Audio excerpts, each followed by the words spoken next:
All right, so here we are today. Good afternoon, everyone. I hope you are not completely tired and bored and you're somewhat energetic about an afternoon session yet again. So, today we are going to talk about, thankfully, something very, very interesting, something that all of us use, participate in, observe, and deal with is communication. We're going to begin with something which is a additive to verbal communication, and today's topic is paraverbal communication or paraverbal language, right? Now this is something which we all use, sometimes knowingly, sometimes unknowingly, and sometimes we get caught in it. Sometimes inadvertently, we are the recipient or at the receiving end of certain communications which were meant to convey a very different meaning than what we end up understanding or getting, right? So today we will actually look into paraverbal communication and other aspects of communication where we can develop some amount of understanding and insights and use communication to better understand what the other person is trying to say and also communicate more effectively what we may be trying to convey. I'm sure all of you have read and dealt with parts of this. And of course, like the last time, questions, interjections, discussions are most welcome. Although this time I'm using a PowerPoint so that we can structure our communication a little better, and also because there is so much interesting theoretical insight already available into this topic. So some amount of visual presentation, I think, will aid and help us. So here we go.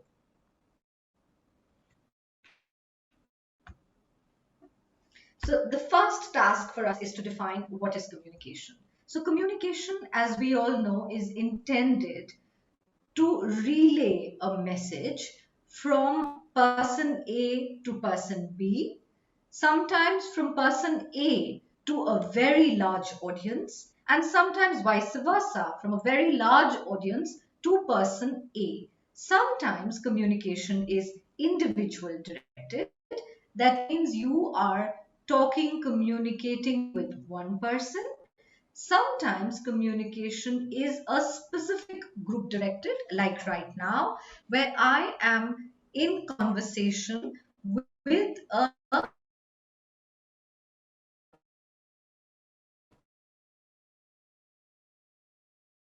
batch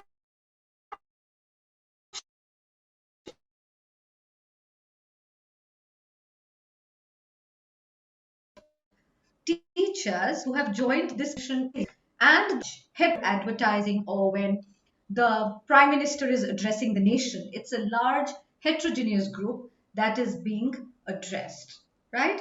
Communication broadly can be verbal and non-verbal. Now verbal essentially means use of language. Language is actually a set of, a complete set of rule driven exercise where you know what the other party means, and there is grammar to it, there is intonation to it, and there are words that connote specific things, objects, or meaning, right? That is verbal communication. Verbal communication, the use of language, can be both spoken and written. So spoken language is when a lot of things interfere, where you get a lot of other cues, and that essentially is the part where verbal interacts with non-verbal. Non-verbal essentially is where we're not using language, right?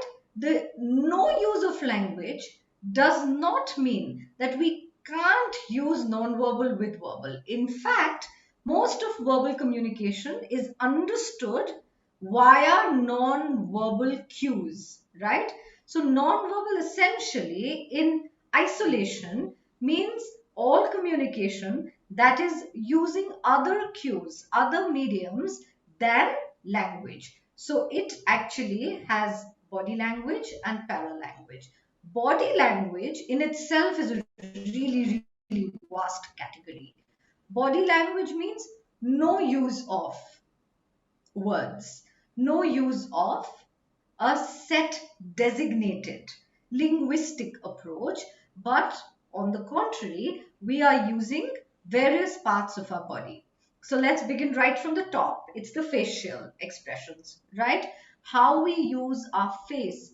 Interestingly, and we know that right from the start of communication, we've understood that there is remarkable overlap across cultures, across genders, across continents of how we use our facial expressions to convey emotions. And Darwin says that this is perhaps adaptive, that anybody from any culture, from any language background can understand a facial expression which connotes fear or which connotes anger, right? So the first part of body language is face. Within the face, there are various micro expressions. Eyes, for one. So the eyes by themselves are a huge linguistic tool. Eyes communicate, eyes are used to interpret communication. Eyes are actually, quite rightly, also the window into the soul. You sometimes figure out from a person's eyes what his words are not being able to say. So the micro expression of the face is the eyes. The face has a lot of other things happening as well. It's the twitching of the lips. It is how the face in toto uses the expressions, and how eyes in conjunction with the face use expression of various material, including emotions, right? As we come down from the face, we have our hands. So we use a lot of gestures. We gesticulate with our hands. Lot of things are already sort of absolutely well understood across cultures. So when we do this, it does mean stop, wait, halt, right? Anything to do with the gesture of moving the hand towards one's own self is a gesture of come. We also use hands for a very, very scientific, well established way of communication when we are using sign language via just our fingers and hands, right? Move even down, then it is how our body is using itself. So, what is the stance? Are you sort of leaning towards someone? Are you leaning away from someone? Do you have your hand on the hips? Do you have your hand on the head? Do you have your hand on the back of your neck? What is the body doing? Also, how are your feet placed, right? So, what is the footwork really? Is the feet pointed towards each other, away from each other? Is the stance an aggressive stance of the feet being in a very, very attentive, structured, straight position? Is it a more relaxed sort of intonation that is being communicated by your feet, right? So the body includes facial expressions, eye movements, the use of body, and gestures, right? This is body language. The other part of nonverbal communication is paralanguage. What is paralanguage? Does anyone have any idea of what paralanguage might be? Does anybody want to respond to that? So maybe, hi ma'am, this is Swati. Yes, Swati. Yeah, so maybe the paralanguage may, you want to know that, what we understand by the paralanguage or what paralanguage will communicate? Paralanguage can communicate everything, but what is paralanguage? It may show the interest or the disinterest towards the in the way of communication, or maybe the level of interest in the communication to say from one person to another person? Hello, Not Uh, Hello, entirely. ma'am.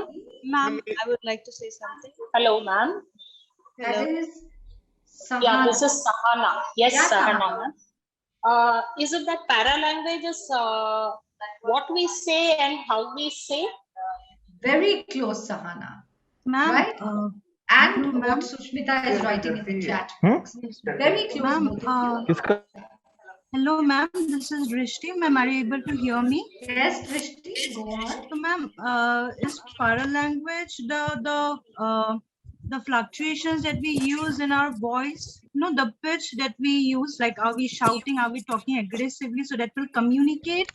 Our words might be depicting something else, but the way we are communicating with our words would be, I think, paralanguage to some extent. Other than that, our eye movement or some other gestures such as this would Remember, make up eye movement, paralanguage. etc., is strictly really body language. Ma'am, Okay, okay. hello. So, this is correct. The use of how we are using the intonation of our voice, the tone, pitch, the speed is what is understood to be para language. Like very, very rightly said, para language is para means like. Para language, that is like language, how actually we are transferring the meaning of the words that are being used into how we are using them. What word are we stressing? What word are we skipping? What are some of our intonations being used? What is the pitch? What is the speed when I'm speaking something really fast? Why am I speaking something really fast? Right? What is it that is being given attention to? What is it that is being stressed? Where is it that I change my tone? All of this is paralanguage, right? Paralanguage is not ESP and paralanguage is not telepathy. Paralanguage is very much in the domain of direct communication, and paralanguage actually gives meaning and gives emphasis to exactly what we are trying to say. So it is language used with language. That means that it is verbal, it's a part of non-verbal language, which is used in conjunction usually with verbal language. Can you give me some examples of paralanguage that might not necessarily be used with verbal language? Now that we understand what paralanguage is, can you give me an example of paralanguage that is not used with verbal language, that is not used with words? Hello, ma'am. Hello. Hello. Shrugging the shoulders? Shrugging the shoulder is body language.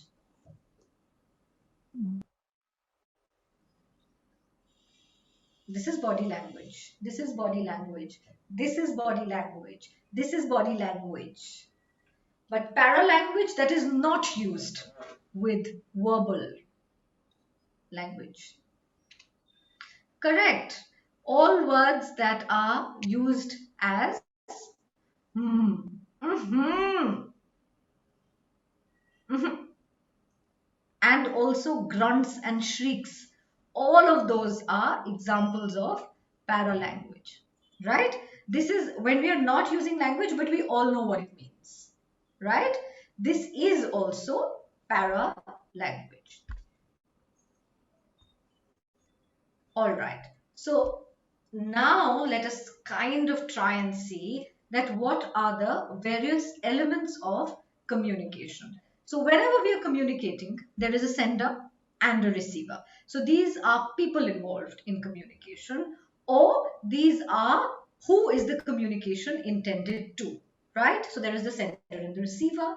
The second aspect of communication is encoding and decoding. So I should, before saying what I want to convey, I should know the words, the emphasis, the tone, and my body language that will convey what I intend to say to you, right? That is encoding. You, on your other end, if you're the receiver, should know what this tone means. Sometimes we are actually better able to understand what someone is trying to tell us because maybe we don't understand exactly what their language may mean or those words are connoting, but we get the tone absolutely correct, right? So that is the process of decoding. Am I able to interpret your body language, your tonal quality, your emphasis on certain words? Are the students, for example, able to decipher that when the teacher is teaching one particular portion of this chapter in greater depth for more classes, this means that this may be slightly more important to understand and learn. This is the aspect of decoding, right? Then is the medium. Now, the medium will impact everything about how, where, and what we are going to say, and what is the language and rules that we are going to use. So, medium may mean whether I'm going to talk on the phone, whether I'm going to write you a letter, whether I'm going to use a presentation, whether I'm only going to talk to you. So, how does a presenter decide that for this presentation, let me use a PPT? And for this presentation, let me have a conversational style. Or for this presentation, let me actually invite a certain kind of participation. And this will actually impact what I'm able to say and in how much depth I'm able to say it. Right? Medium also means that what, remember the two things that we did? Verbal or non-verbal. What is it that I'm going to use to convey this? So suppose I am in a large party and I want to tell my friend that this is very boring and I think we should leave. Now, I may not want to actually say this in the party because someone will hear me, right? But I want to convey this to her. Depending on how well we understand each other's encoding and decoding, how we understand each other's symbols, how we understand each other's language, I am free to use various kinds of medium. So I can WhatsApp her. I can just speak to her with my eyes that let's just go. This is too much, right? Or I can gesticulate. I will be just probably holding my plate of food and saying that निकलते हैं खाना खा के यहाँ से, right? So I'm also using various verbal or non-verbal depending on what I want to use. Sometimes we also use silence as a huge medium of communication. Now, silence can convey, impart a lot of meaning. Suppose I'm very angry with you and I don't want to talk to you. Then maybe I will not scream and shout. I will actually just not talk. So my medium of communication then becomes silence, right? So what medium I use and how well you know how to decode it will impact communication. The last element of communication is feedback. Feedback is सामने वाले ने क्या समझा और मुझे उसका क्या feedback मिला. My friend does not understand that I want to leave this party. You don't understand that I'm very angry with you. This entire presentation yields to nothing because we don't want to read what is written or we just don't want to pay attention. We'd rather have a communication. We'd rather have a conversation. That is the feedback. How the communication has impacted both the sender and the receiver. The receiver in terms of how the receiver has received the communication and responded to the sender, and therefore feedback also impacts the sender. Sometimes there's a complete miscommunication. I was trying to say something else, you understood something else, and when you told me, I got completely embarrassed and I said, oh no, this is not what I was trying to tell you, right? Sometimes I have the space to sort of tell you that, oh, this is not what I meant. Sometimes it's already lost. I cannot even tell you that this is not what I meant. Sometimes we have the opportunity to integrate feedback and respond to it. In certain situations, we may not have the opportunity to actually integrate or receive a feedback. So all of this will impact what we use to communicate, how well it is understood, and how effective is our communication.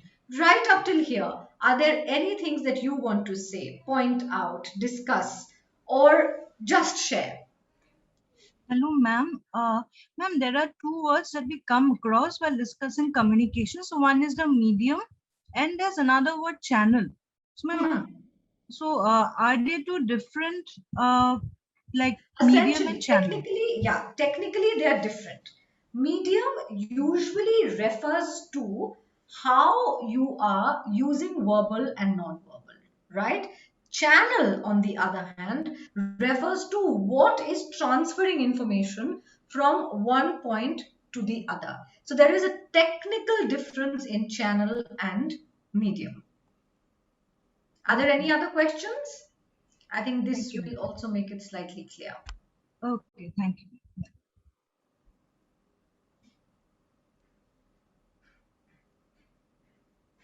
Right. Now, can you see this?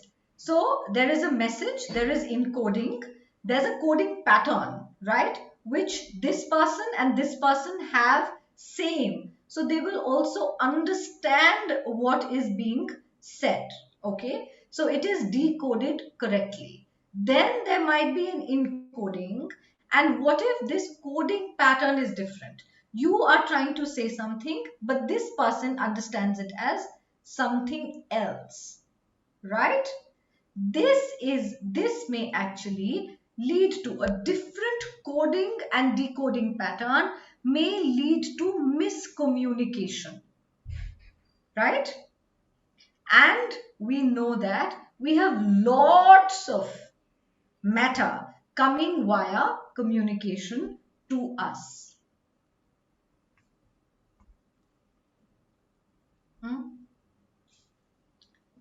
Right, now we come to para-verbal communication. Now we've understood what is verbal, we are not going into that. We've understood what is non-verbal, we are not essentially going into that. We are attaching ourselves to understanding para-verbal communication slightly in depth and a little better. Now, what is this para-verbal communication? Para-verbal communication largely is the communication of communication, the meta communication. Now, this para communication can modify the meaning of words, right? It can. It can also convey things that words are not really sort of telling you completely. Can you give me a good example of paraverbal communication, maybe from everyday life, where you're using the same sentence, but it means something very different?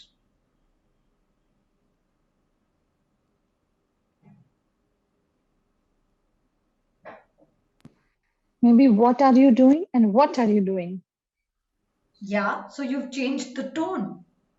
Fantastic. Yes. Yeah. All of these are those old advertisement जो पान पसंद का आता था, पान का स्वाद गजब की मिठास. You can actually just change the meaning if you change your tone. A classic sentence. Sarcasms are one of them. A classic example of paralanguage that I'm sure all of us as children have gone through, and then as teachers have gone through, and as parents have gone through. The classic sentence for me for paralanguage is Jo tumhara मन आए कर लो. Do what you feel like. Can you imagine that this sentence, Jo tumhara मन आए कर लो, usually never means Jo tumhara मन आए कर लो. And if you do not get the tone correct, you would never know what the person intended you to do. The Jo tumhara मन आए कर लो is actually something where you will really have to pay attention कि भाई करना क्या है इसमें, in the जो तुम्हारा मन है कर लो में. So when it is said right after an argument with a parent and they say कि जो तुम्हारा मन है कर लो, that very very clearly means कि please वो मत करना जो तुम्हारा मन है. Yeah, when it is said in a large gathering where I'm trying to explain how this entire class is not submitting assignments on time, and I'm saying fine, just do what you feel like, it obviously means that I need you to submit the assignments on time. I absolutely do not mean that don't submit the assignments because you don't feel like, right? The jo tumhara man mein aaye kar lo, these words, we all understand the meaning of the words. जो तुम्हारे मन में आए कर लो, इसका मतलब अपने मन की सुनो. बट ये कॉन्वर्सेशन होने के बाद अगर आपने अपने मन की सुन ली तो इसका मतलब आपको समझ ही नहीं आया कि सामने वाला कह क्या रहा था. Right? Paralanguage is this part of communication where we realize that what is being said is actually not what is being said. Right? Does anyone want to give any other example? In school, like people who had long hair, especially boys, teacher used to say, "Ye hero banega." Exactly. And we absolutely don't mean to say कि तुम hero बनोगे. We actually mean to say that बहुत हो गया. Please start behaving yourself because you're not the hero. And you can't do what you feel like. And you better listen to the rules of the school. Do you see what all is being said in that sentence? Right? Interestingly, when psychologists and especially evolutionary biologists have started studying the use of language and how language actually is learnt, what is very, very interesting is paralanguage is almost learnt parallelly with language, which means that very, very young children, sometimes a few months old, also understand what is being conveyed when what is being said is not actually what is being necessarily meant. Right? Add to this mix a lot of non-verbal communication through body language that is also happening. They don't have communication actually does not happen in isolation. It happens in a context. It happens while we are in a certain kind of relationship with the communicator and the receiver and the medium and the context and the possibility of interpretation and feedback. It, all of this is happening together while we are learning, and even before we learn how to talk, we learn what words mean and when words don't mean when they mean. Right? In small experiments that have been done with children when they've just started picking up words.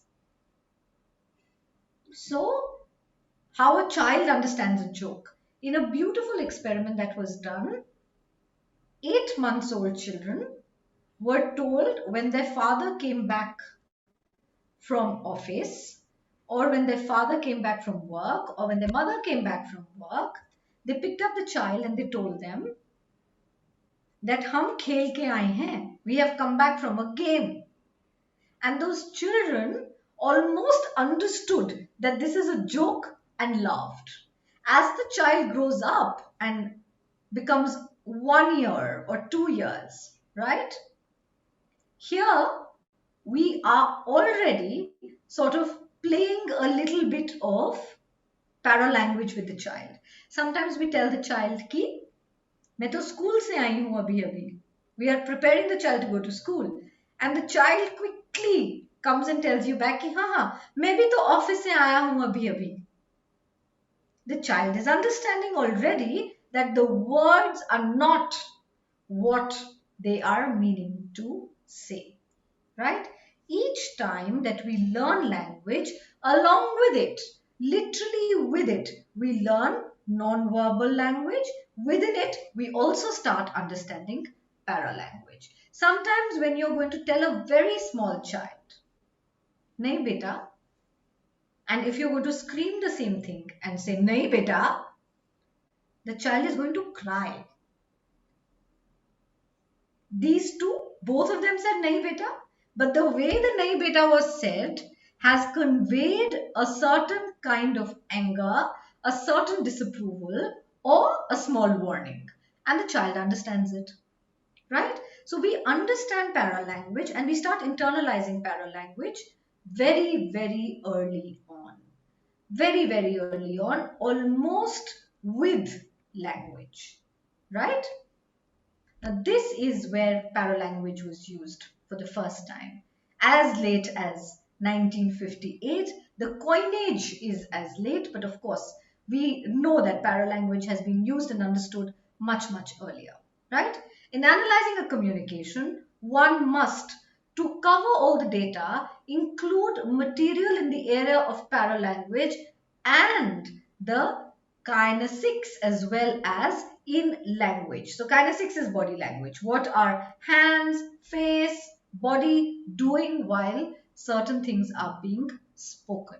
So if you're only listening to the language, you're not listening to what actually is being said, right?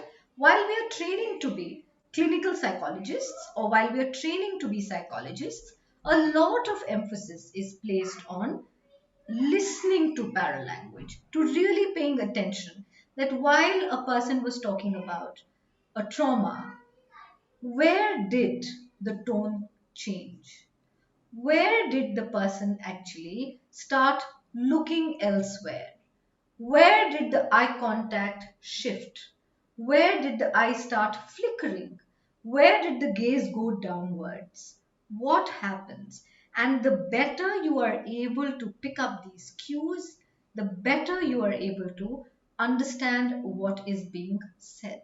The other very, very important field that uses a lot of paralanguage is forensic psychology. When we are actually dealing and talking with criminal behavior, criminality, what is being said is actually almost of no use. Tumne chori ki? The obvious answer, even before asking the question, is nahi. No one is going to say, हाँ जी मैंने चोरी की. So what are you listening to then? You are listening to everything that their body is doing when you ask the question. And even maybe before you ask the question, how do they enter the room? What place do they choose to sit? Do they face you? Do they not face you?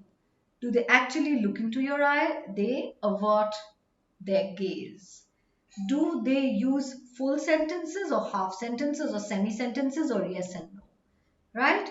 We need to understand how trained a person is in speaking what is not the truth.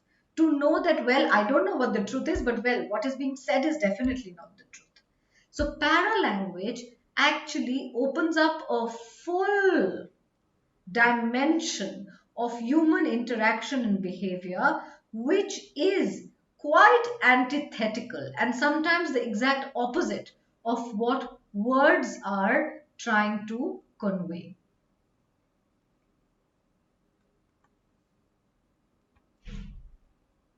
Now, how do we use or how do we understand paralanguage skillfully? The first is that you observe, right? You observe an individual, you observe a group, you observe a certain class, you observe a certain kind of personality. The first thing is to do observe. What is their usual way of speaking? How do they stress certain words?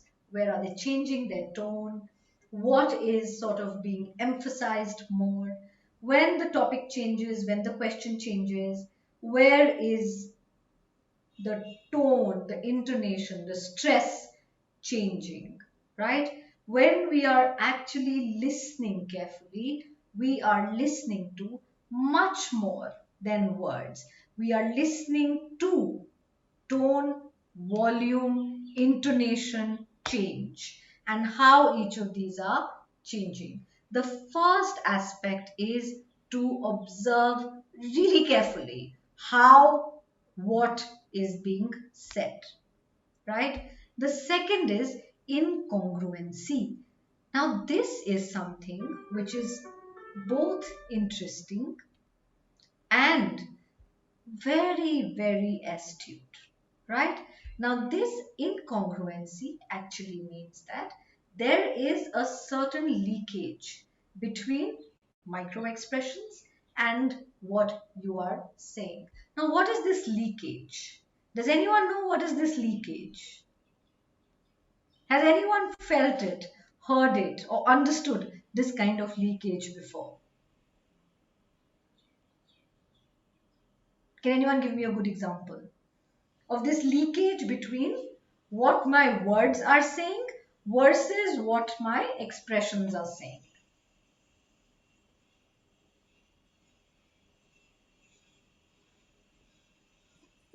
Anybody? Do we understand what I'm trying to say?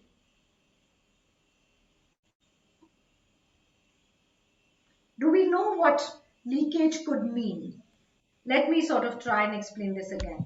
A leakage means when my words are saying something else, but while you are listening to me, you are able to notice a leak from my tone, expression, or body language, which is not congruent or not same to what my words are saying. That's leakage. Any example is what I'm looking for.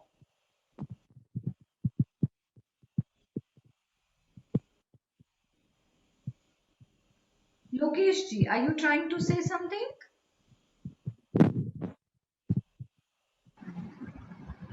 Yeah, Aditi is giving a good example. Having a red face but saying कि मुझे कोई गुस्सा नहीं आया है. Right. Good example. Any other?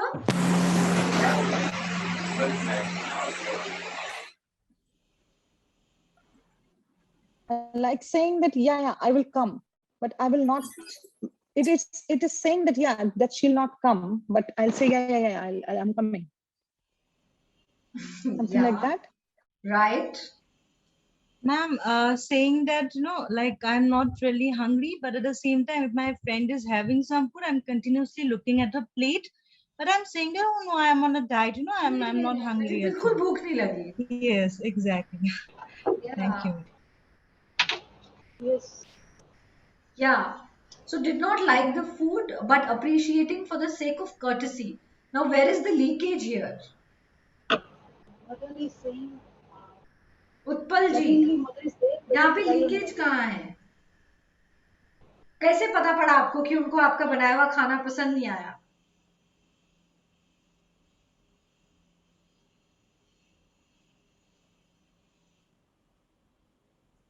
Ma'am? This is Indrani. Yeah, Indrani. Yes, ma'am. Good afternoon, ma'am. Ma'am, जो example आपने अभी अभी दिया कि जो करना है करो, and you're telling this and your expression says something else. Correct. कि जैसे I'm a teacher, I can understand कि students बोलते रहते हैं कि ma'am we will not be able to submit on time assignment. तब हम बोलते हैं ठीक है मत दो, जो करना है करो, and I express my anger through my tonal quality as well as my expressions, and this can be an example of Right. leakage. Right. Thank you, ma'am. Also, can we? I often slip into being really a psychologist. Can we give examples of really emotions that we are saying something else to when we are actually feeling completely different?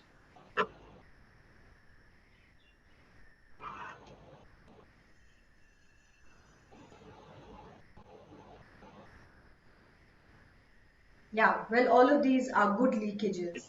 Not finishing things on the plate, there is inconsistency in tone. Crying and saying I'm fine, perfect. While I'm crying and saying that कुछ नहीं हुआ है मुझे, मैं ठीक हूँ. Closing your That's eyes and leakage. say कि अच्छा मुझे नींद नहीं आ रही, I'm not sleeping, but still I'm just lazing around and closing eyes. I'm not sleeping. No, Swati, I didn't get that. Could you please say that again? जैसे if you're sitting comfortably on a couch and you just wanted to relax and the other person is thinking that you're sleeping और मैं आंख बंद करके बोली नहीं नहीं मैं सो नहीं रही हूँ, I'm just listening to you, but actually you're not बोल नहीं हो रही listening हूँ, and बहुत इंटरेस्टिंग है ये. Right. Yeah, that's a very good example, Dr. Utpal. When the child is crying and saying कि मुझे कुछ चोट नहीं लगी है. Yeah. Right. This is all leakage. Sometimes when we know that this is what the person means and the person is saying something completely the opposite because of various factors, because of social pressure, because of personal shame, because of guilt, because this is not so good to hear, because this cannot be said, because this is not okay, because someone is expecting you to say something else. All of this is where there is a leakage. This incongruency needs to be studied a little carefully. When you ask a student in class, for example, that are you understanding? Is this concept clear? And the student looks completely confused, is staring at the board and saying, yes, ma'am. Yes, yes. And then you know that they have not understood this concept at all, and then maybe explain it again. When you are able to say this see this incongruency between their expression and their words, between tonal quality and what is being said, between how sarcasm is being portrayed, right? So there is incongruency which we need to actually incorporate into our conversation so that the conversation goes where it is intended rather than rely completely on words, right? The third and the most important aspect is practicing what you have observed and the incongruency that has sort of made itself apparent. So you practice so that you're able to maneuver communication with all its subtleties, right? So that you're able to get past. There are certain communications which will be very, very difficult, which will be very, very hard to have, right? Sometimes with our subordinates, sometimes with our bosses, sometimes with our colleagues, sometimes at home, right? But if you're able to sort of incorporate certain ways of putting people at ease and understanding what they're trying to say and maneuvering the communication in that direction, and of course, at all times, observing, listening, and being patient, you will be able to get better at communication than if you actually do not listen to all of this, right? So it is not so much about fake it till you make it. It is about catch it so that you don't have to fake it, right? So if you're able to catch the real intention of a communication, you will sort of be able to sometimes take it in a direction that it needs to be taken into rather than be actually communicating with the words and not what is being said. Now, as a teacher, how do you envisage using this? How can you use this as a teacher? All of these three steps. Tell me, how is it possible to use it in a classroom, maybe?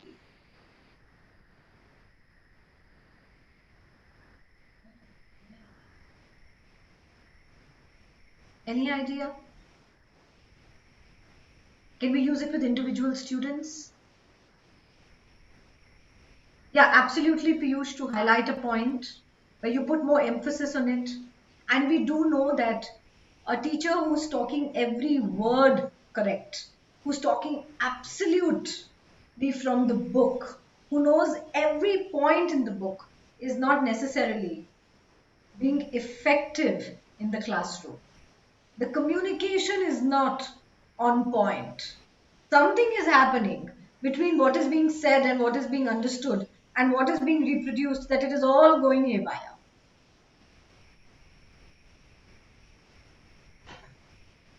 To highlight a point is good. Any other example of how we are going to use this learning as a teacher?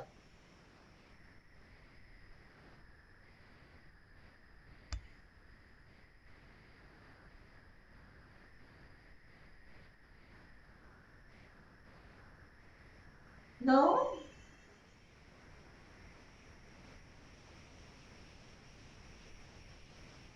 Okay, maybe think about it. And if you do come up with examples, do let me know. Oh, I have to do culture. Yeah, that's a very good example, Aditi, stopping and identifying bullying in class. That how a particular student is not saying certain things or has to all the time do someone else's notes, share certain things, and how we can actually work towards stopping it. The other aspect of this that I want you to be aware of is how culture actually impacts both verbal and non-verbal language. Culture, like we spoke about the last time, is actually a larger set of rules or maybe a large schema of how things are placed and work in a particular domain, right? That is what is culture, right? And when we are talking about culture, we are saying that there is a method to how things happen in this particular context. Now, very, very interesting research on language, just pure language, verbal language, shows that culture truly impacts how language is both constructed and used. For example, in the snowy regions, like the Arctic, Antarctic, the North Pole, the South Pole, Canada, for example, and also regions of hilly terrains. There are many, many, many words for snow, right? बहुत तरह की बर्फ. And these words are used to connote that अभी बर्फ पिघल रही है या टाइट हो गई है या फिसलने वाली है, etc., etc. Right? So just the fact that you live in a certain environmental context, there is language that is reflective of that. Right? Similarly, there is emotional which is actually reflected in language. One such very interesting word which has been studied by Mishra, Grishwar Mishra, I'm not sure if you are aware of this absolutely stalwart of a psychologist in India. So Girishwar Mishra and Harry Triandis, they did cross-cultural work on language and they studied that there are certain words in Hindi which absolutely have no counterpart almost in any other language. One such word is lajja. Now, lajja is a complex connotation of a cultural idea which does not equal to another word in, for example, English. Lajja is a complex expression. It is being shy, but not necessarily shameful, but not just shy of everybody. There is a shyness that is contextualized, and there is also a bodily, non-verbal expression to that lajja, to that shyness. So lajja is neither equal to shame, nor is it equal to being shy. It is a word that does not necessarily have a parallel word in English. It is a word which doesn't have a negative connotation in Hindi. Lajja doesn't have a negative connotation in Hindi. But the moment we try translating it, it becomes shy, shame. Coy is not entirely lajja, right? Coy is being um, coy actually, but lajja is also how it depicts a certain cultural nuance of a certain kind of gender, a certain kind of placement of that gender in the community and a context to it. Right? So language actually also is the carrier of our environment, experience, and the context in which that language is structured and experienced. Right? Same is the case for non-verbal communication. Now, non-verbal communication also actually is contextualized, has certain rules, has certain expressions and expectations. Easy kind of understandings of cross-cultural differences in non-verbal expression of, for example, love, right? So, could you quickly think of how love would be expressed very, very differently in, for example, Paris versus Patna? Can you sort of give me quick examples of that? So I love you, but if I am in Paris, I will express this non-verbally differently than if I'm in Patna. Is that true?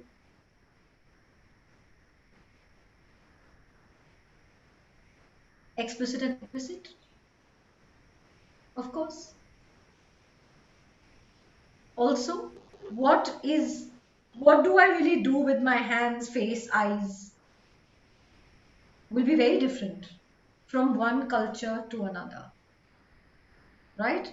Of course, meaning remains same. And of course, the ultimate expression also remains same. But what I'm going to do in a park will be very, very different. What I'm going to do in front of my parents will be very, very different. What I am allowed to internally, nobody has told me, don't do this. But what I'm allowed to do publicly will be very, very different, right? Similarly, is our interrelations and communication, which actually is culturally dependent on what are the non-verbal expressions, right? Am I allowed to, for example, or how is raising of my voice interpreted in India versus how it is interpreted in a individual culture is very, very different, right? So where I can raise my voice, how loudly can I speak, right? How can I use my eyes? How can I, who are the people I can actually make eye contact with and raise my voice? Who are the people I can probably raise my voice but not make eye contact with, right? Very correct. In fact, if we are going to look closely at these, they are also going to tell us how there are differences from one region in India to another.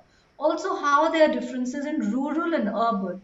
How there are also gender differences. How there is a difference in caste and class. How there is a difference in how various communities interact within each other versus with another. So, culture is a very, very important embodiment as well as expression in language. So, when you're listening to a student closely, when you're listening to someone closely, you also get cues from what sort of culture is this person coming from? What kind of a background is this person experiencing and experienced, right? There is also in the verbal and non-verbal a implicit carrying of experience and culture, right? Does anybody want to say anything? Share something till up here? Any ideas coming to your mind?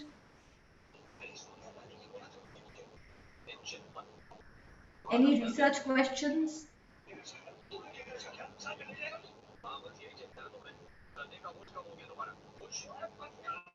I can hear some conversation in the background. Can everyone hear conversation in the background? Yes, ma'am. Someone's mic is open. I request them to please turn it off since there's a conversation amongst people and not with us. All right, let's do this little exercise here. Oh, what happened? I want to go back here. All right. Now, anxiety, anger, effective communication. What is the volume, pitch, and tone? What happens to our volume when we are anxious?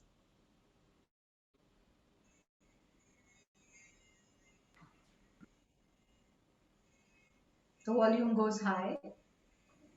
It changes. The volume changes. Changes. That's the correct answer. It actually changes. If I'm actually talking like this and I suddenly get anxious, the volume can go anywhere. It can go high or it can become gayab. I can't speak.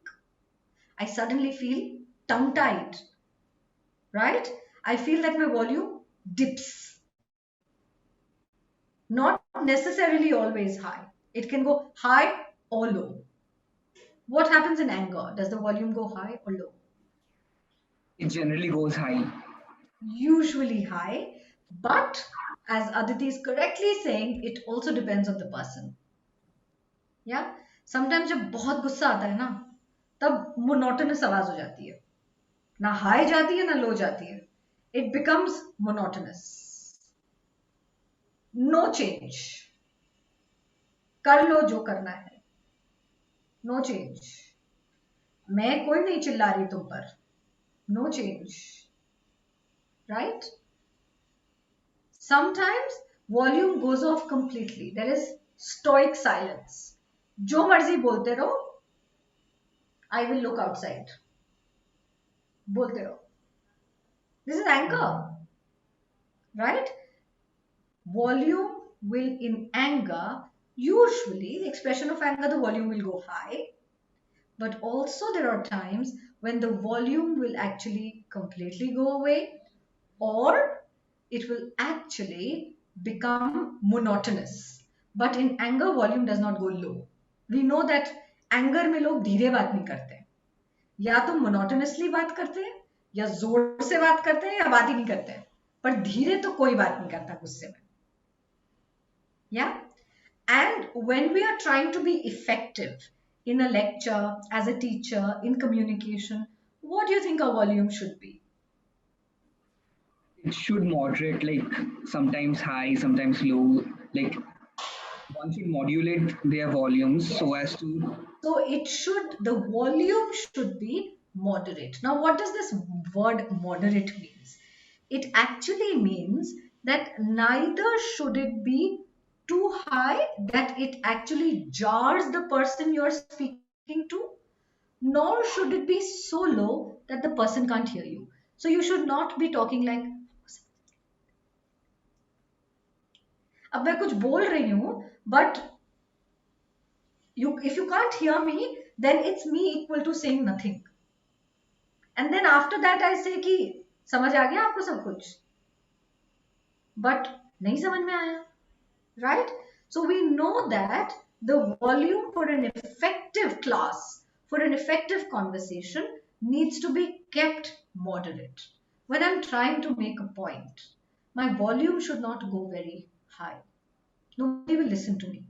When I'm trying to make a point, my volume should also not become a whisper. Right? Now let's come to the two other more difficult part.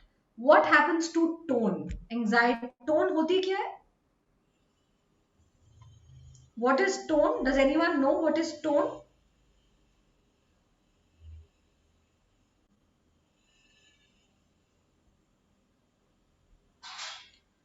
Tone is not the pitch. Pitch is different. Pitch third aayega. What is tone? Yeah. Tone is very close to the rhythm. Tone is upar niche. That is the tonal quality. This is tone. Right? Anxiety में tone को क्या होता है? It changes It becomes like this. frequently, yes. It fluctuates. It becomes jarring. Right? Anger में tone को क्या होता है? Higher. It keeps on going Goes higher. higher. Effective में tone को क्या होना चाहिए? Stable.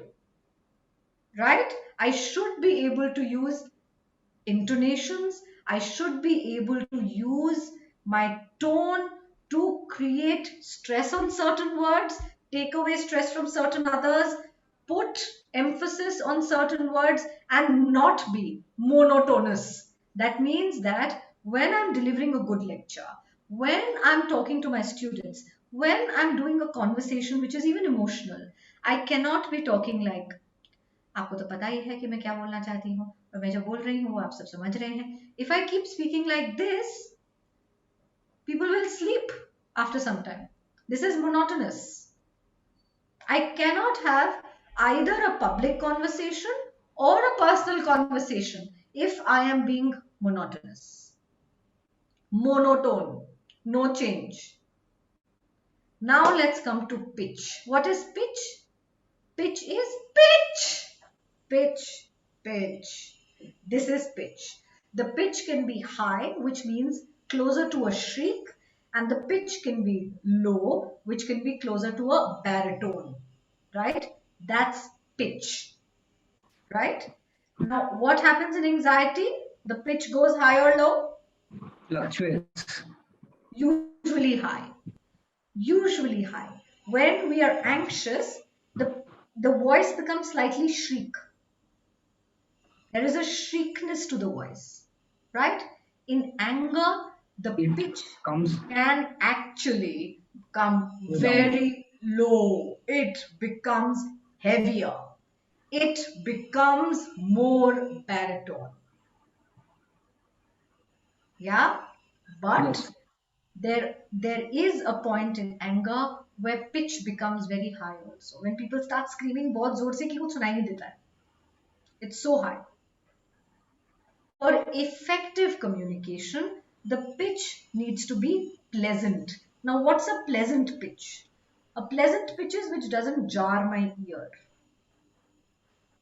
And all of these things, volume, tone, and pitch, you need to have a personal assessment. Right? That मेरा क्या चीज है जिस पे मुझे काम करना है? Is my volume actually starts tapering towards the middle of the class, right? Or when I'm doing a difficult conversation, I start murmuring to myself. और गायब हो जाता है, सारे words अपने अंदर खा जाती हूँ मैं. Right? I have to know which area do I have to work at. कई लोगों का pitch बहुत कान को चुभता है. And सब कुछ पे काम किया जा सकता है. ऐसा नहीं है we can't work on our pitch. We can work on our pitch. We can work on our tone. We can work on our volume. And to be effective communicators, we know that these are our tools. We have to use them effectively. Right? That's what we do actually a lot in theatre. That's what we do a lot in acting. But we also have to realize that a lot of teaching is performative. We perform a full text. We perform a full theory. Right? अगर तो वो monotonously same theory पढ़ दी जाए तो उतना मजा नहीं आएगा उस theory में जितना उस theory को किसी teacher ने अच्छे से समझा के बताया हो, with the correct emphasis and with the correct understanding. Right?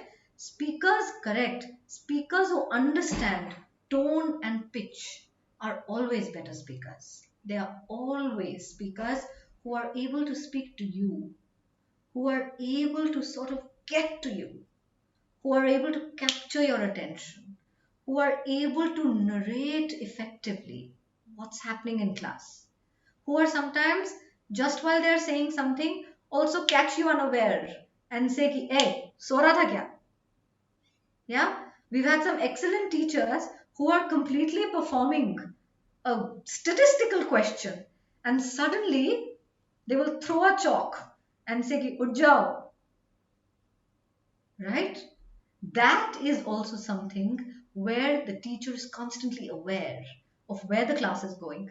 कहाँ पे volume बढ़ाना है, कहाँ पे volume घटाना है, कहाँ पे tone change करना है, कहाँ पे बच्चों को जगाना है, कहाँ पे monotonously 2 line पढ़ देनी है, ये definition है.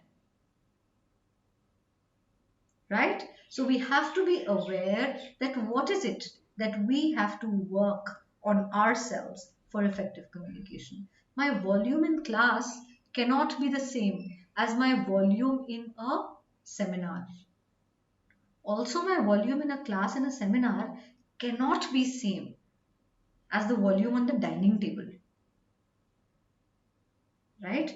And my volume in the class and dining table in seminar will be very different while I'm talking to a friend over the phone, right? If you just observe this within yourself, you will know कि कहाँ पे मुझे थोड़ा सा अपने ऊपर awareness बढ़ानी है और कहाँ पे volume has to become the carrier of what I'm meaning to say. Sometimes I get so carried away that my volume just keeps increasing. And then the content is lost. Then people start telling me, गुस्सा क्यों कर रही हो? Then I have to say, मैं गुस्सा नहीं कर रही हूँ, ये volume बढ़ रहा है. But then I have to say that, okay, I recognize कि volume बढ़ रहा है. I have to start getting it down. Right? Any questions, experiences that you want to share? Ma'am? Yeah, Indrani. Yeah, ma'am, I just want to share something with you. Ma'am, once I used to teach in a MBA college. So, ma'am, once one incident happened with me that one of my student, a girl student, she is very good. She was very good in academics and everything. She's a very good communicator. So, ma'am, one recruiter came and she failed in the entire process. And I asked, she was extremely depressed and frustrated. So she asked that particular person, I'm not uttering the name of that company and all that, ma'am, that what happened, sir, what happened? So the recruiter said कि ma'am तुमने अच्छे से GD में perform नहीं कर पाया, you are so quiet, you are not a patient to raise your volume, your tonal quality was not good, तुमको थोड़ा सा जोर से बात करना चाहिए था, in this way. But ma'am, I think that in GD मतलब ऐसा हो गया है ma'am, I have seen in different companies की अगर तुमको चिल्ला के बोलना है, तुमको अपने पॉइंट को एस्टैब्लिश करना है, otherwise will not be able to perform good in GD. So ma'am ये उसको बहुत मतलब बुरा लगा. आई कैन अंडरस्टैंड कि शी फेल्ट वेरी बैड कि मैम ऐसे कैसे. Ma'am what you are telling here, ma'am generally recruiters ऐसे बोलते रहते हैं कि जीडी में परफॉर्म करने के लिए आपको बहुत जोर से बात करना पड़ता है so that others couldn't get the scope to speak and you should establish your point. So ma'am, what's your suggestion on this particular Be situation? aware of the context. I would say be aware of the context, right? सारा समय चिल्ला के बात करना, there is no rule about it. सारा समय GD में quiet रहना, there is no rule about it. But understand the context. It is important to be able to get your point across, because if the recruiter is not able to listen to anything only, if the recruiter is not able to sort of get to what your intelligence is, then तो मतलब वो कहाँ ही से मतलब what is the matter on which they will select you, right? But also True, it ma'am. goes on to say about what has become the new normal, right? Should we always just scream and talk? If you're asking my personal viewpoint on it, I would also say that there also has to be a training of what these GDs mean. I do a True, ma'am. lot of group discussions, and it's a good idea to establish rules beforehand. That what does this GD mean? What do I want as a recruiter? What am I observing here? Right? So that will Okay. also make a huge difference. But anyway, if you're on the other side, and I tell this to all my students, if you're on the other side, if you are a student in the GD, then just please make yourself heard. Look Okay. at the context and you will have to Yeah. make yourself heard, because यहाँ पे जो इस समय जो भी चल रहा है, जो भी context, मतलब तुम्हें अकेले चिल्लाने की जरूरत नहीं है वहां पे, पर अगर सब चिल्ला रहे हैं तो तुम्हें कुछ तो करना पड़ेगा ताकि तुम्हारे दो पॉइंट जरूर दर्ज हो, right? Sometimes we also Yes, know ma'am. in meetings, in dharnas, in group discussions, even amongst ourselves, right? We sometimes have to increase our volume to our discomfort. It's not like we want to or we prescribe to it, or that's the tone I want to talk to or be spoken to. But sometimes we do have to do that because right now it's just more important to be heard. And then maybe I can go over this again. So I would say be sensitive also to the context. There isn't a rule about it. And when we are doing such a sensitive topic like communication, we always have to be aware that यहाँ पे ना um, there are not rules set in stone. These Yes, rules ma'am. will True. change. They will change according to time, according to context, according to who is being spoken to, according to where is this person being spoken to. Sometimes I'm talking to you, but I only want to be heard by that someone else. Actually बात तो मैं आपसे कर रही हूँ, पर मैं चाहती हूँ वो जो कॉरिडोर से जा रहे हैं सज्जन, वो जरा हमारी बात सुन ले. तो एम फर्क है ना Yes, फिर ma'am. कम्युनिकेशन का. हाँ. तो जहां पे एम फर्क है, हमें कम्युनिकेशन को उसी तरह से मोल्ड करना पड़ेगा. And that then is effective. You should feel that you have been heard in the way you intended yourself to be heard. That is Thank you, effective. ma'am. Thank you. Thank you, ma'am. It's really going to help me while dealing with my students. Thank you, ma'am. All right. Okay. And now that we've understood so much, let us also understand how we decode communication. So, this is a very interesting guy who works on communication, Albert Mariband.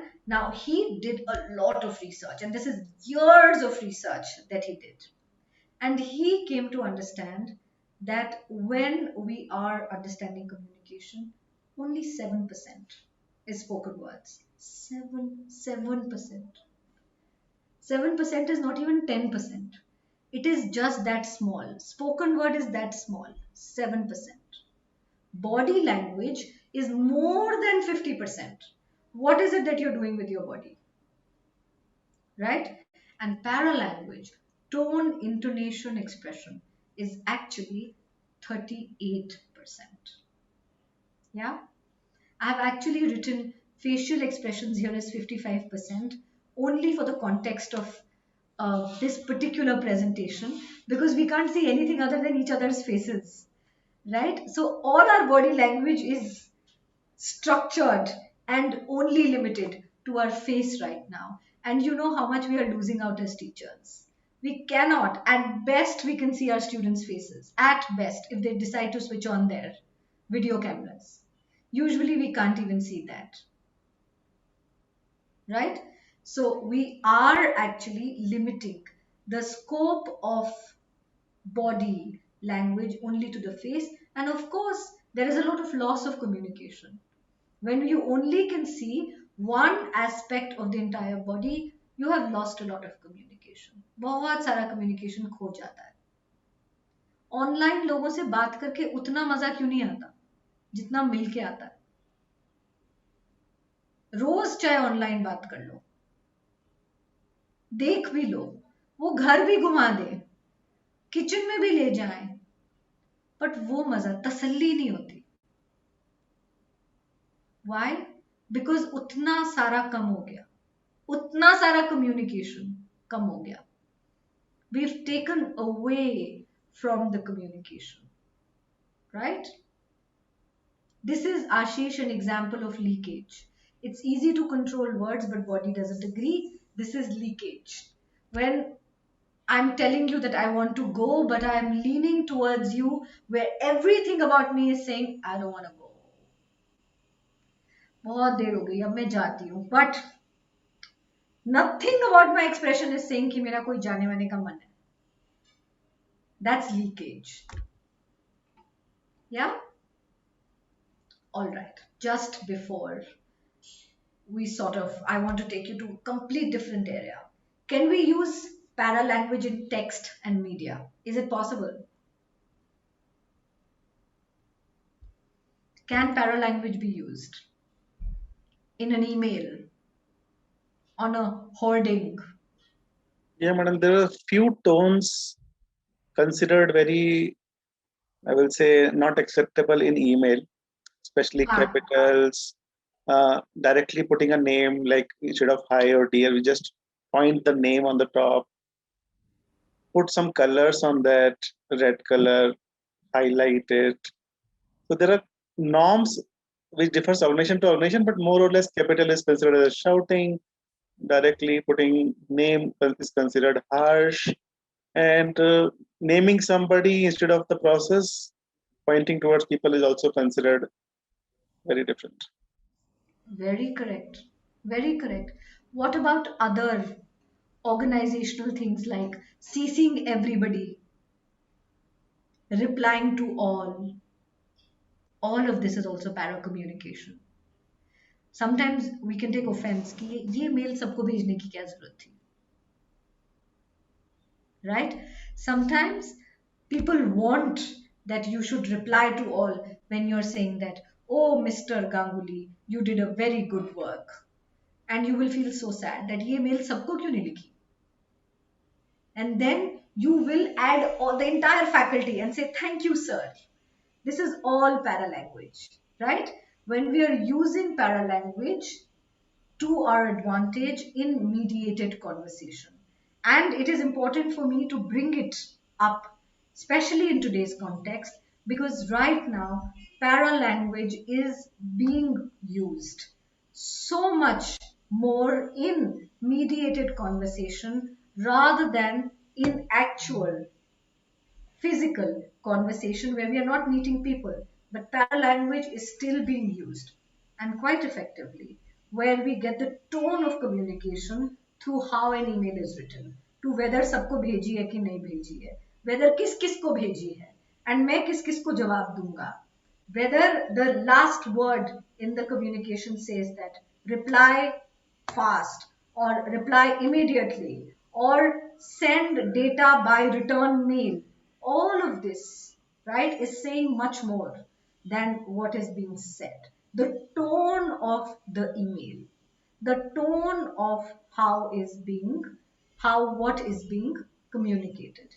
Also, in more softer communications, when we use handwriting, how we have used a handwritten note versus a text, right? All of these are paralanguage. All of these stand to communicate more than just what is being said in a particular communication, right? So we are actually continuously using paralanguage in our mediated conversation. Advertisers use paralanguage all the time. Also, getting Amitabh Bachchan to say something is using paralanguage. Yeah? So, can we say paralanguage is the tone of communication? Absolutely, Mr. Bhattacharya. Paralanguage is tone of communication, is how tone, volume, pitch is being used to communicate something.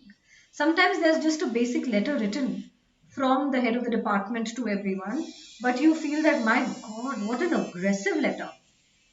Yeah, that's the tone of the letter. That's the emotion that is being conveyed through the letter. That you better buckle up and this is not going to be taken anymore. Although no part of the letter is saying that. It is not written in language that this is not going to be taken anymore. It's not written. But the letter almost is telling you that. Yeah, so it is. It is the tone. And here we come. So how do teachers use all of this that we have spoken today effectively? So the first is understand context. That's our research. So we understand the context well, where, when, what, how, who is speaking what. Then there is data. What are the cues from the class, or cues from a colleague, or cues from the head of the institution, head of the department, management? What are the cues coming to you, right? Are they understanding you? Are they with you? Are they against you? Are they trying to talk to you? Are they trying to quieten you? Are they trying to make you toe their line? Are they trying to say कि भाई जो आप कह रहे हैं उसमें कुछ हमें समझ में नहीं आ रहा है? Are they trying to tell you we are with you, we are quietly standing behind you, you go do your thing? Or are they trying to create a barrier to everything that you may be trying to do? So these are the cues that you have to be aware of. Then you actually go a step further. You analyze what's working, what's not working. When I talk to someone like that, is that working? When I repeat a certain context with the help of an example, is that working? When I go and meet my principal in person after writing an email, does that work? Sometimes does just writing an email work better? Do I need to follow up the email with a phone call? Does that work better? How do my subordinates support my work better? How is my work becoming more effective, right? What is it that is working in the given situation, right? So I have my research, the context, I have my data from the people I'm communicating with, I have my analysis of what's working and not working, and then I compare my personal competence with the field requirement. Maybe I'm not very good with this. Maybe I'm not very good with written communication. Maybe I'm not very good with a public lecture. Maybe I'm not very good with giving examples. What are my personal strong points? What are the requirements of the person, of the receiver of my message? Where all can I make changes and improve? Where all I can't make changes, but I will have to use certain other things to improve, right? These are what I use as a teacher to actually improve my effectiveness in communicating, both at professional and at personal levels, right? And we're done. Thank you so much for your patient hearing. We're open for discussions, questions, research ideas, how you may want to really use this in your classes, in your own experience. We can discuss this with the time left. Okay. Would people want to comment on something, say something, add something to what has been discussed? Madam, any tips on how to recognize this para language? Normally, the split second difference. After this happens, nanosecond, we realize we have shown something which we should not have shown in our own communication. Emails, at least we can delay the emails, do not respond immediately. But body, as I was mentioning, or in terms of verbal, any practice, any technique to increase the recognizing capacity. It happens just after it leaves, and we say, oh, we should not have done this, and there's no chance there. It's such a good question. As a psychologist, I often am very entertained by the leakage. कि भटक निकल गया. It has already slipped. समझ आ गया आप क्या बोलना चाह रहे थे, right? I think three things that you can do. Easy tips, right? One is that when you are going to do a difficult communication, practice it. By practicing it, I mean just say it to yourself once or twice, say it to somebody else once or twice, and sometimes actually just try and also picturize how this is coming across. Sometimes we think कि हम ये कह रहे हैं, but actually जब बोलते हैं तो हम ये नहीं कह रहे होते, हम वो कह रहे होते हैं. So practice. The second thing is look for the right words, right? You do not need to necessarily lie. You do not need to necessarily say what you don't mean. But if you can sometimes use words which are not necessarily completely anxiety provoking or anger inducing, that will be better. The third thing to do is that keep your emotion in check. Sometimes for difficult communication, keep emotion out of it. Focus on facts, communicate facts. These tips usually help when we know that leakage hoga. So this is how we are going to be able to actually enrich our communication and also sometimes be able to deliver what we thought is almost something I'll get trapped with. Right? So practice, use the correct language, and keep emotions out of it. Thank you for 3 tips. Okay.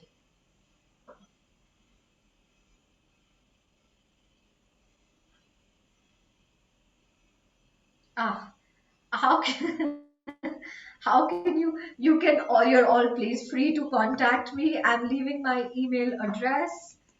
We are all colleagues, and it just so happens that here it I am just supposed to be talking a little more than you, but I'm sure I have so much to learn from each one of you as well. I have left my email address in the chat box. Oh, 1 second, there is something happening. We haven't received now. 1 minute.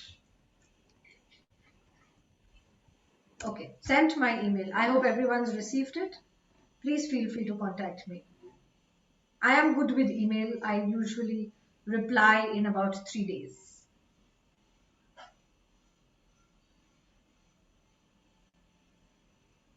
Right. Vardha, I'm sorry I have sort of finished the session 25 minutes before time, but I'm happy to That's take perfectly questions. fine.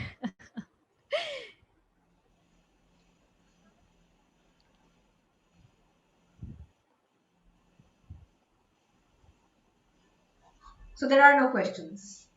Oh no, Ma'am, there there are. is. Madam, a same language can have different meaning to different people. I think culture is one of the key attributes to it. Is there any way to understand that how a person can interpret language? Ah, yes, of course. I actually brought in culture because a lot of times we go about talking about language without paying attention to culture. I mean, it's a full other session on culture. Culture is just so dense, it is so tight, and you really have to dip inside it to figure out meanings of what someone means and how and where and what is said, and much, much more importantly, that what is unsaid in what is said. So, culture is something which takes years and years sometimes to understand, and to actually be able to interpret someone else's culture, which is different from yours. The rule of thumb is observe, observe, observe, and observe a little more. That's the only way to get a grip on something that is different from me without judging, without having a preconceived notion about something that, oh, this person is too shy. Let me find out why is he shy. Or maybe he's not shy. Maybe in their culture they don't speak so much. Maybe that's not the usual way of communication. So observe, observe, observe, observe, observe a lot. And keep judgment like really far away from yourself. That is the only way to sort of try and approximate to a culture. To understand culture, I think give yourself years and decades if necessary. In online classes where students sometimes don't come on camera, what can we do to understand the mood? In other words, there are tips for us to be more effective. Well, yeah, some tips, of course. I think use interaction. It helps. Give them quizzes. Ask them to respond on the chat box. Keep the chat box alive. It is distracting. I do understand that it is sometimes that you have to keep looking at the chat box, but you also get used to it. For example, I actually pin the chat box right in the middle of my screen. I usually know the content that I'm speaking, so I don't need to see the content all that often, but keep a conversation on the chat box going, right? Always keep that sort of going, and keep asking them in between questions, asking experiences from students. Also, if you can give them small questions in between, it helps. I also usually in classrooms keep the last 15 minutes for any difficulties that students might have faced completely unrelated to the class. A bad internet connection, my mother is unwell, I'm not able to understand this assignment, I don't have reading material, my father has become very difficult to handle these days. These also give a context to where the student is currently coming from. And also, I feel that online classes become much, much more effective if you're able to let students also engage with one another sometimes. So, if you can have breakout rooms, if you can sometimes have students discuss a small topic amongst themselves and come back to you with certain inputs or suggestions, etc. Sometimes have students do small presentations, sharing of experience, give them a reading beforehand that they can summarize and discuss in class.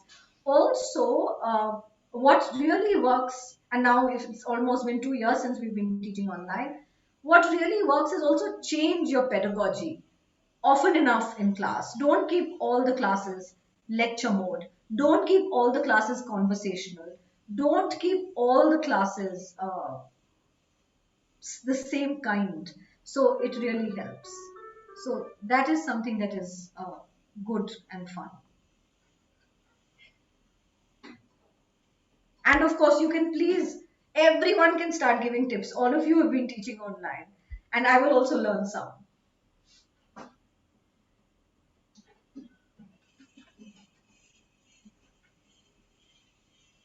Yeah.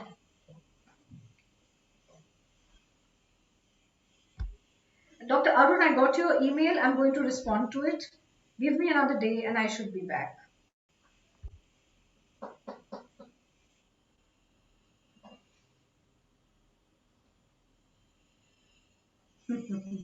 That's true. Just let them be. It truly does help.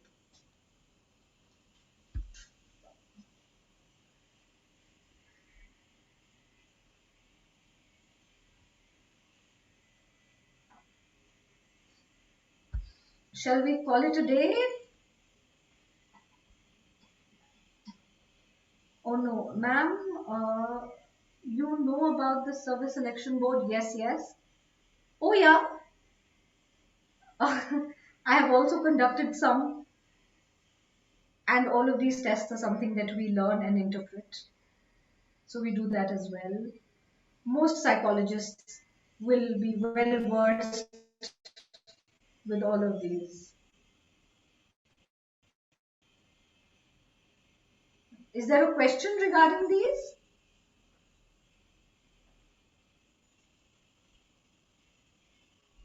Okay. Maybe we can take it up. Maybe you can write me an email or Hello, something like that around that, since it's not ma'am. related. Shubham Singh this side. Yes, What type of quality they want from the candidate? Can you tell me what?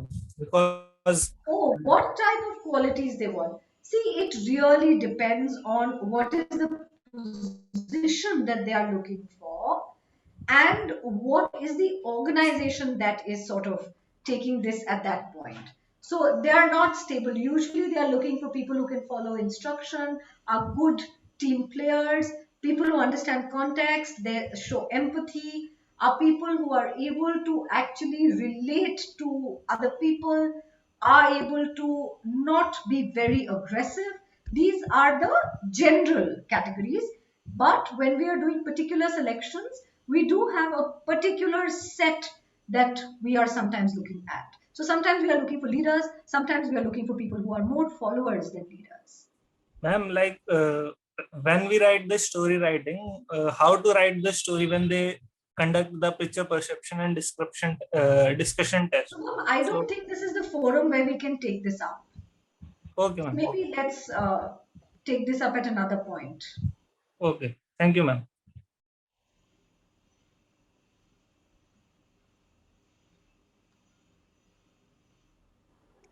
So, ma'am, what would be the most effective tone, or I must not say the volume, but the tone of an email or maybe a conversation with a senior in the organization? Is there any particular thing? Because there are various Rule of thumb, situations. basic rule of thumb is always respectful, always friendly.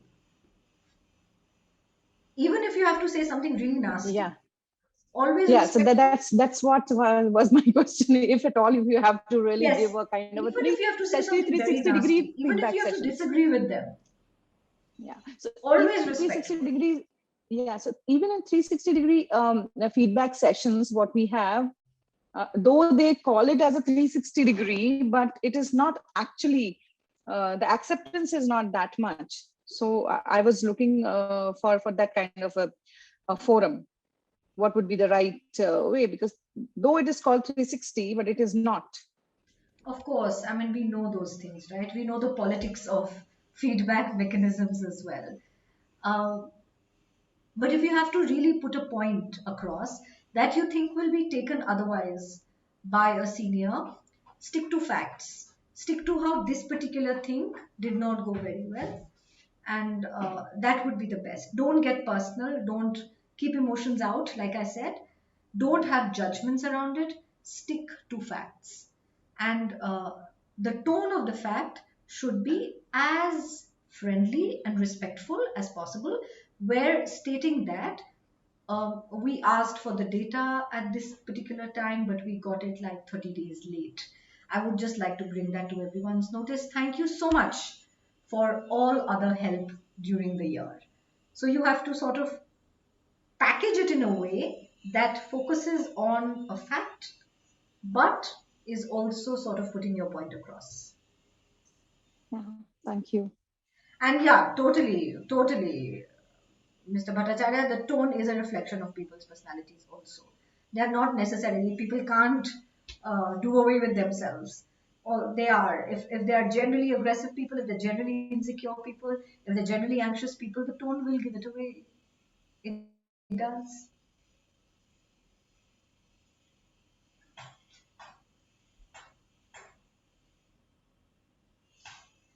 Thank you so much for all your super kind words.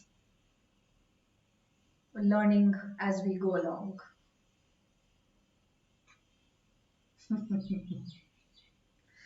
Of course, all the time. Dr. Das, all the time.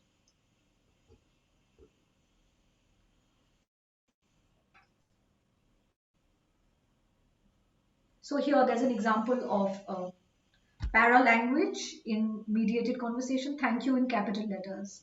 So that is para language emphasis.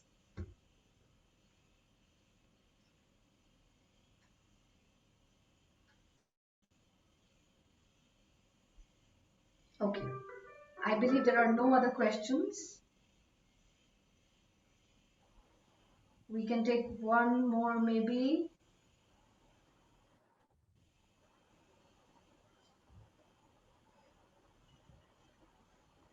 No, there aren't any. Okay. Great. Thank you, everyone. Thank you so much. Thank you for inviting me and for all your patience. I also see that a lot of you have been quite intently listening for the last 2 hours. That's that says a lot about your own levels of patient listening and learning. Thank you, everyone. Thank you so much.